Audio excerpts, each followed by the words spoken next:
Gun Revivalists. Simon here again from CD Revival, and today I'm going to do a studio album ranking from the legendary Bruce Dickinson. Iron Maiden singer, so I'm just doing his solo albums today. He's done 6. They're all pretty good, to be honest with you. There's not a bad album amongst them, but some obviously are better than others. I'd say that 2 are kind of, average to good, 2 are really good, and 2 of them are excellent. So yeah, so 6 albums to get through. First one, my number 6 album is this one here, Skunk Works, and this one came out in 1996 and it's his 3rd studio album. This one's a bit of a departure. It's not really, it's okay, it's not super heavy. It was intended to be like a band called Skunk Works, and but the record company refused to release it unless it came under the Bruce Dickinson name, so therefore it came out like that. It has got obviously Bruce Dickinson on vocals, Alex Dixon on guitar, Chris Davis on bass, and Alessandro Elena on drums. Jack Endino produced the album. He was the producer for Nirvana's Bleach. But yeah, it's quite an uninspiring album, really. There's nothing bad about it, but it's certainly nothing that really stands out that makes it, a really good album. Space Race, Back from the Edge was the single. Solar Confinement, I think, was another single, and that's quite good as well. Inside the Machine's not bad. Octavia, I'd say it's not a bad album by any stretch of the imagination, but there's nothing really that stands out that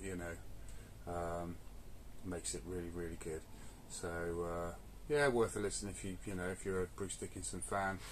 But otherwise, he has got better albums.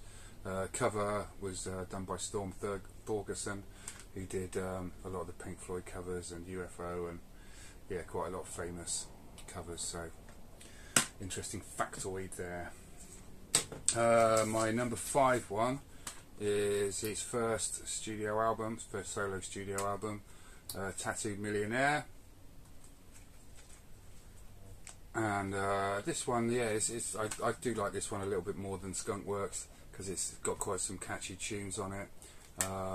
It's a bit lighter, but it's more of a fun album to listen to, I think. The title track I do really like. It's like very, very catchy. It's got Hell on Wheels, which is a good one. Son of a Gun, the Star Trek's okay. It's got a cover of All the Young Dudes on it, which is not the best. And it's got some pretty cringy stuff on it, like Licking the Gun and Zulu Lulu. But it's a fun album. It's quite catchy. Even the kind of cheese fest ones, you'll find yourself singing along. Obviously, he did this one before he left Maiden. I think he did this one before No Prayer for the Dying came out, and I think he'd originally had Bring Your Daughter to the Slaughter for this one, but Steve Harris was like, no, we want that for our album. So that was their first number 1. But yeah, Yannick Gers on guitar. He went on to join Maiden.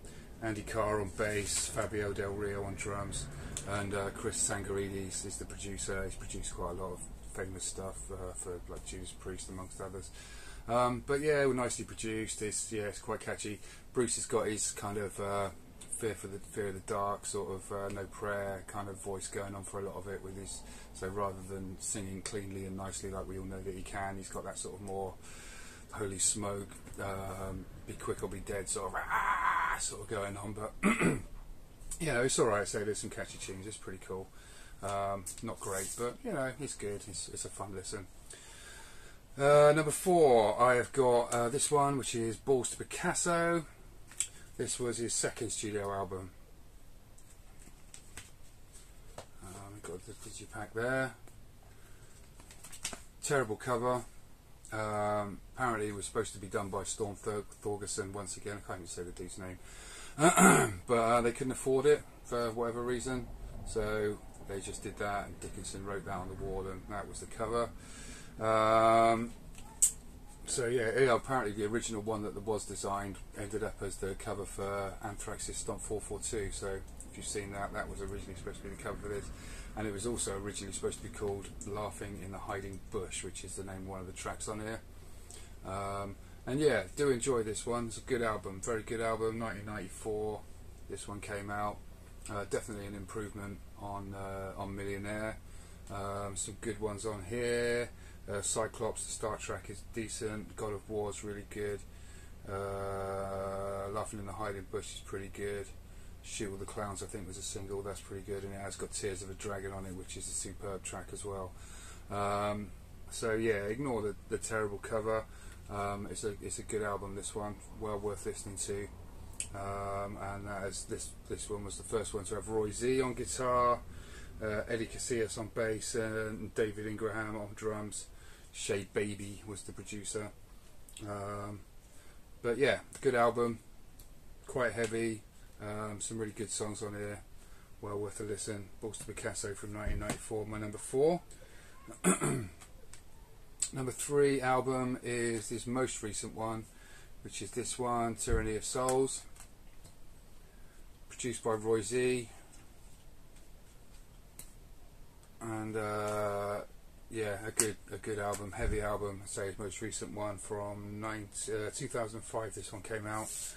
Roy Z, Dave Moreno on drums, and Ray Burke and Juan Perez sharing bass duties. Yeah, some really good ones. Abduction's a really good one. Soul Intruders, Kill Devil Hill. River of No Return is really good. Navigate the Seas of the Sun is a sort of more mellow one, but really good. Believable, Tyranny of Souls, the title track. Yeah, excellent album, this one. Obviously he did this one after he'd returned to Maiden. I think he's got a new album coming out, supposedly in the works, so it should be out in the next year or so, hopefully.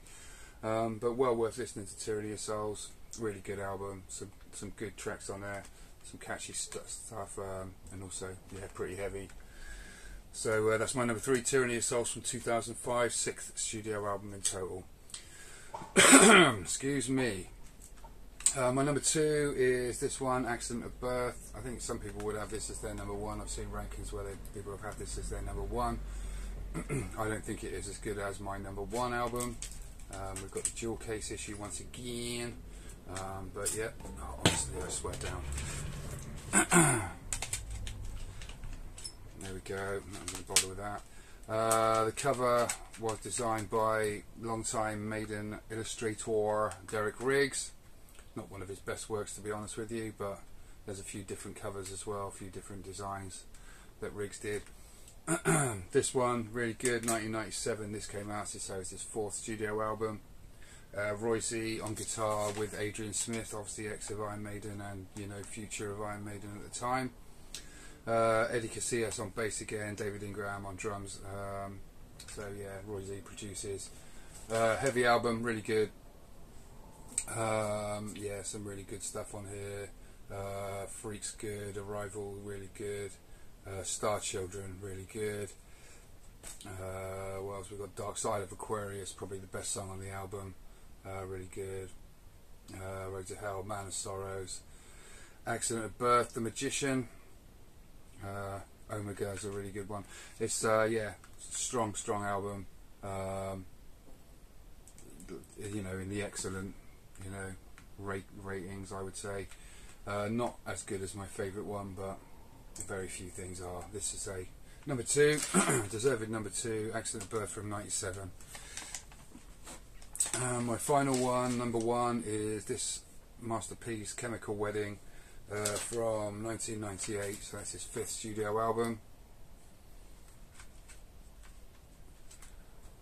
And this one is his absolute magnum opus, I think. One of the best. Like, I remember when this came out, and obviously Maiden were faffing around doing their bits and pieces with Blaze, which, you know, they weren't awful, but compared to this, you know, they must have looked at, you know, what Bruce Dickinson and obviously Adrian Smith back in the band, same lineup as on Accident of Birth.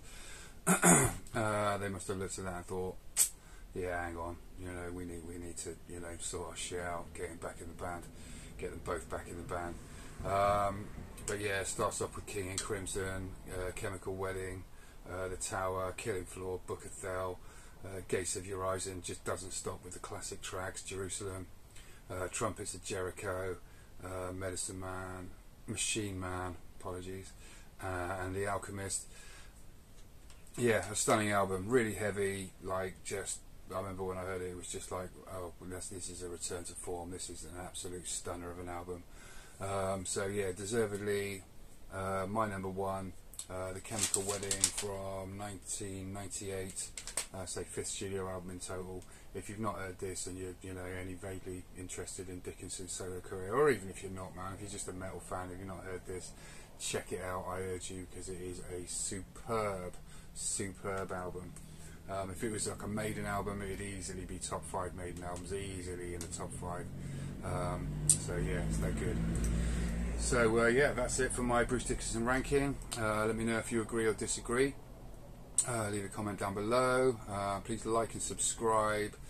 Keep buying CDs, keep the CD market alive, and I will catch you all next time. Thanks very much for watching. Take it all steady. Cheers. Bye bye.